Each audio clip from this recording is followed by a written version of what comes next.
여러분, 담임 목사님을 통해서 지난주에 구원의 커트라인에 대해서 말씀이 선포되었습니다. 그러면서 대죄와 소죄에 대해서 선포가 되었어요.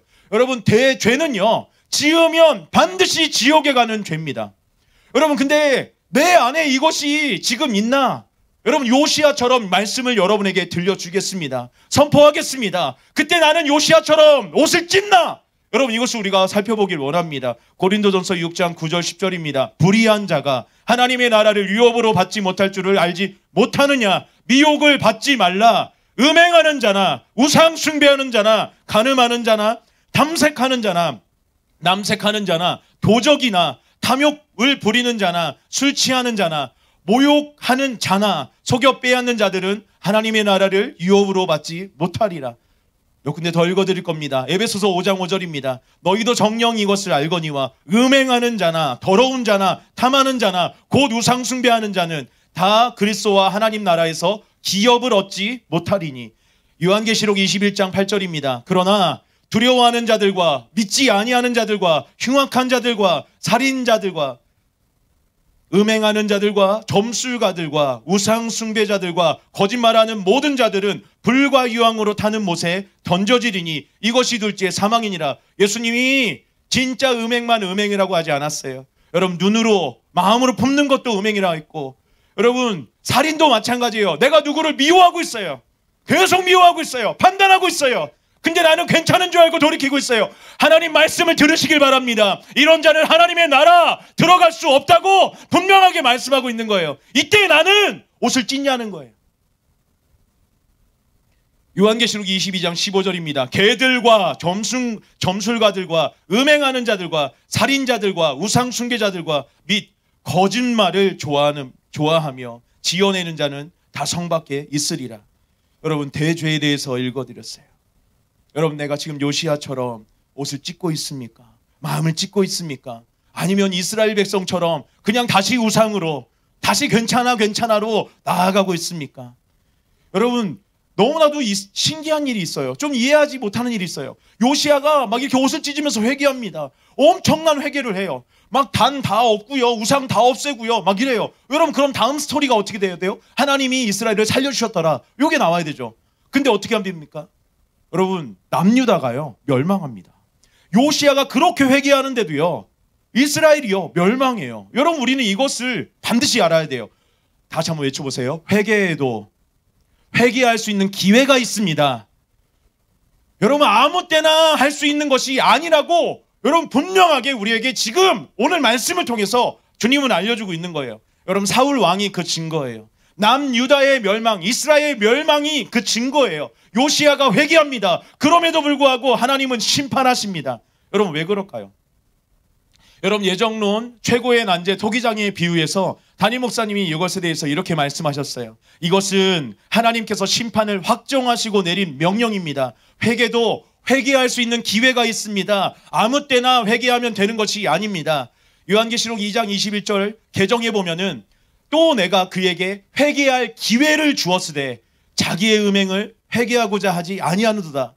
히브리서 12장 17절 개정 너희가 구하는 바와 같이 그가 그 후에 축복을 이어받으려고 눈물을 흘리며 구하되 버린 바가 되어 회개할 기회를 얻지 못하였느니라. 하나님은 유다에게 충분한 회개할 수 있는 기회를 주셨습니다. 그 증거로 예레미야가요 23년 동안이나 매일매일 회개하라고 외쳤어요. 그런데도 회개하지 않았습니다. 여러분, 이사야 6장 10절에는 이렇게 나와요. 이 백성의 마음을 둔하게 하며 그들의 귀가 막히고 그들의 눈이 감기게 하라. 염려하건대 그들이 눈으로 보고 귀로 듣고 마음으로 깨닫고 다시 돌아와 고침을 받을까 하노라. 여러분, 다시라는 단어가 암시됐듯이요, 하나님은요 뭘 표현하고 있는 거예요? 내가 뜻을 돌이키는데 지금 지쳤다. 여러분, 예레미야 15장 6절에는 이것이 그냥 그대로 나옵니다. 여호와께서 이르시되 내가 나를 버렸고 내게서 몰라갔으므로 내게로 내 손을 펴서 너를 멸하였노니 이는 내가 뜻을 돌이키기에 지쳤음이니라. 여러분, 선한 요시야 왕이 성전에서 발견한 율법책을 낭독하는 것, 말씀을 듣고 즉각 여러분 옷을 찢고 그리고 종교개혁 단행합니다. 막 산당 다 불살르고요. 막 무상 다 부셔버립니다. 그럼에도 불구하고 하나님의 뜻은요, 하나님의 심판은요, 돌이켜지지 않았어요. 하나님은 유다를 심판하고 멸망시키려고 작정하신 거예요. 여러분, 이것은 왜 그런 것입니까? 일반적인 상황에서 하나님 뜻은 아니에요. 오래 참고 참으시다가 그가 뭐예요? 회개할 기회를 다 잃어버렸기 때문에 내린 그럼 심판인 것이에요. 여러분, 우리는요, 오늘 이 말씀이 들려짐으로 우리에게 정말로 너무 귀한, 또 있을지 없을지 모르겠습니다, 그 회개의 기회를 오늘 우리에게 하나님이 주십니다. 여러분, 이 기회를 내가 그냥 놓치면요, 다음으로 미루면요, 또 있을지 없을지 모르겠어요. 여러분, 우리 회개의 기회가 얼마나 남았는지 그건 하나님밖에 모릅니다. 근데 여러분, 우리가 다음에 있을 거라는 그 생각을 버리고요, 오늘이 진짜 내가 회개할 수 있는 마지막 기회다라는 마음으로 여러분, 이 기회를 여러분 놓치지 않는, 잃어버리지 않는 저와 여러분 되길 예수님의 이름으로 축복합니다. 여러분, 요시야 왕은요, 하나님의 뜻을 율법책에서 발견해요. 그리고 이스라엘이 왜 그렇게 되었는지 알게 됩니다. 열왕기하 22장 13절이에요. 이 책의 말씀을 듣지 아니하며 이 책에 기록된 모든 것을 행하지 아니하였으므로 여호와께서 우리에게 내리신 진노가 크도다. 요시야 왕은요, 전심으로 회개합니다. 전심으로 하나님께 순종합니다. 전심으로 말씀을 다 지켜 행하려고 합니다. 옷을 찢고 마음을 돌이킵니다. 거기에서 끝나지 않아요. 23장에 자세히 나와 있는 모든 이방 제사를 다 없앱니다. 산당 다 없애요. 우상들을요 다 불태워버리고요, 찢고 빻고, 그래서 뭐예요? 가루를 내버려요. 우상이 아주 그냥 흔적도 형태도 남아있지 않을 정도로 다시 그것을 가서 왜 불태워버립니까? 왜 가루를 내버립니까? 다시 그것을 남아있으면 다시 갈 수 있다는 거예요. 그래서 다시 갈 수 없게끔 아예 가루를 내버려서 그 가루를 어떻게 하냐면 시냇가에다 흘려 떠내려보내요. 열왕기하 23장 11절에 12절입니다. 또 유다 여러 왕이 태양을 위하여 드린 말을 제하여 버렸으니 이 말들은 여호와의 성전으로 들어가는 곳에 근처 넷이 마단 멜렉의 집 곁에 있던 것이며, 또 태양 수레를 불사르고 유다 여러 왕이 아하스다락 지붕에 세운 제단들과 문넷세가 여호와의 성전 두 마당에서 세운 제단들을 왕이 헐고 거기서 빻아 내려서 그것들의 가루를 기드론 시내에 쏟아 버리고. 여러분, 그냥 단순히 산당들을 문을 닫게 한 게 아니에요. 다시는 우상 숭배 섬기지 마 이렇게 얘기만 한 게 아니에요. 아예 불살라 버립니다. 헐고 빻아서 그것을 가루로 만든 것도 모자라서 시냇가에 쏟아버립니다. 여러분, 우리가 회개할 때 이렇게 해야 된다는 거예요. 단순히 하나님 잘못했습니다 입술로만 고백하는 것이 아니라 정말 내가 죄에 빠지게 만들었던 것들을요 완전히 불태워야 된다는 것이에요. 다시 할 수 없게끔 여러분 뭐예요? 가루를 내버려야 된다는 거예요. 그 가루조차도 다 뭐예요? 흘려버려야 된다는 것이에요. 여러분, 회개는 이렇게 하는 거라고 지금 말씀에서 우리에게 알려주고 있는 거예요.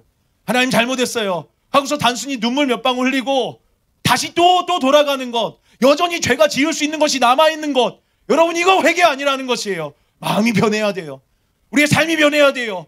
그러기 위해서는요 여러분, 이것들을 불살라야 돼요.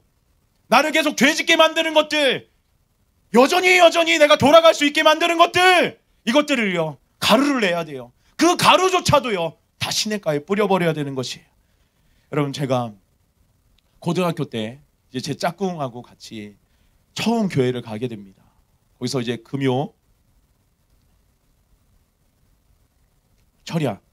철야를 가게 되는데 거기 전도사님이 계셨어요. 근데 전도사님이 진짜 기타를 너무 잘 치는 거예요. 와, 진짜 내가 태어나서 그렇게 기타를 잘 치는 분은 처음 봤어요. 그냥 기타를 가지고 놀아요. 막 하면서 막 그냥 무슨 곡 하면 막 쳐줘요. 그리고서 금요 철야 때 찬양을 한 30분 정도 인도를 하시는데 제 눈에는 그냥 연예인보다 더 대단해 보였어요. 근데 그분랑 친해졌어요. 그래서 막 얘기를 하는데 얘기해 주기 시작하는 거예요. 세훈아, 내가 드디어 깁슨 통기타를 300만 원 주고 샀단다. 하면서 뭐 전 그게 뭔지 모르니까 좋아해 줘야 되는데 그냥 이런 그냥 영혼 없는 그 감동으로 해줬어요. 보니까 뭐 좋아 보여요. 뭐 지금도 기억해요. 왜냐하면 상표까지 얘기해 줬거든요. 깁슨. 여러분 300만 원 하면은 그게 지금도 크죠. 근데 그 당시는요. 여러분 그 볼록한 바나나 우유 알죠? 빙그레 항아리처럼 생긴 거. 여러분 지금 얼마예요? 그렇죠. 예. 다 얘기해서 못 알아들었어. 자, 한 1,800원. 제가 어제 검색해 보니까 한 1,800원 한다고 하더라고요. 그래서 마트 가면 조금 더 싸고 많이 사면 조금 싸고 뭐 하나만 사면 좀 비싸고 1,800원이었잖아요. 여러분 제가 그때 그 앞에서 사 먹었는데 얼마에 사 먹었냐면 300원에 사 먹었어요. 그러니까 지금 뭐 똑같은 그런 가치는 아니. 그 300원 할 때 300만 원이었다는 거예요. 300원 할 때 300만 원. 그러니까 훨씬 더 지금 가치가 굉장히 크다는 거예요. 그분이요. 케이스 너무 멋있어요. 막 하드 케이스라고 해갖고 딱딱한 케이스예요. 그래서 그 모양대로 기타 모양대로 돼 있는데 막 그걸 맨날 닦고 있어요. 예전에 제가 금요철에 가면은 그분이 막 정말 막 무릎 꿇고 막 기도하고 막 저 의자들 막 하나하나 붙잡고 막 기도하고 그러고 계셨던 분이에요. 근데 그 기타를 산 이후로 어떤 일이 일어나냐면 맨날 기타만 보고 계신 거예요. 제가 일찍 가봤어요. 일찍 가도 기타만 보고 있어요. 기타 닦고 있어요. 막 뭐 이렇게 막 하면서 또 닦아. 먼지도 없는데 또 닦아. 그리고 막 갖고 놀아. 막. 그리고 되게 늦게 가봤어요. 막 12시 넘어서도 가봤는데 그때까지 또 기타 갖고 있어. 예. 근데 그분이 이제 기도하면서 하나님의 음성을 듣게 된 거예요. 말씀을 듣다가 기타가 너의 우상이다. 너는 그 기타를 나보다 지금 더 사랑하고 있고 이렇게 걸어가고 있다. 이게 하나님의 경고의 메시지였어요. 그래서 그분이 회개했대요. 하나님 잘못했습니다. 제가 이 기타 이제는 제가 정말로 주님을 위해 사용하겠습니다. 주님보다 먼저이지 않겠습니다. 라고서 이제 싹 잘 덮어놨대요. 그리고서 일주일 뒤 다시 꺼내서 다시 닦고 있는 자기를 발견했다는 거예요. 그게 한 3번 정도 반복됐다는 거예요. 그리고서 도저히 안 되겠대요. 삶이 너무 피폐해지는 거예요. 주님이 떠난 곳에는요 어둠밖에 없어요. 빛이 떠나면 어둠밖에 없어요. 그러니까 그분이 그 좋은 기타를 가졌는데도 불구하고 너무너무 이전과 다르게 불행해진 거예요. 어두워진 거예요. 그리고서 그날 제가 기억합니다. 눈이 불이 들어왔어요. 그리고서 뭔가 큰 결단을 한 것 같았어요. 세훈아 내가 지금 큰 결단을 하려고 한다. 네, 생생하게 기억나요.